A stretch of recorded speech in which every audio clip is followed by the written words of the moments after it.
அந்த 4 ஆண்டுகள்ல அவர் சொன்னதை எதையும் செய்யல.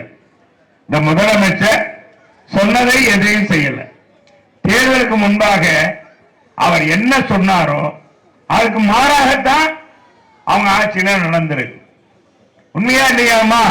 நான் போய் சொல்றேன்னா, எப்ப பார்த்தாலும் மின்சாரத்தை ஏற்ற விலைவாசி ஏற்ற மாட்டோம், நீட்டு தேர்வை ரத்து பண்ணுவோம், எல்லாரும் நம்ம வீட்டில் இருக்க நகைய வீட்டில் வச்சிருந்தா பத்திரமா இருந்திருக்கும், எல்லாம் கூட்டுறவு வங்கியில வைங்க வைங்க வைங்க, நாங்க திருப்பி தரோம், 5000 ரூபாய் வாங்கிக்க, 5 பவுனுக்கான தொகையை வாங்கிக்கங்க அப்படின்னு சொல்லிட்டு கடைசியில நகையும் போச்சு.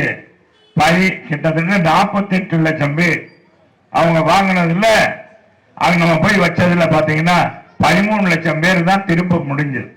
அவங்களுக்கு பெனிஃபிட்டர்ஸ், மீதி பேருக்கு இல்லைன்ட்டாங்க. இதுதான் நடந்திருக்கு.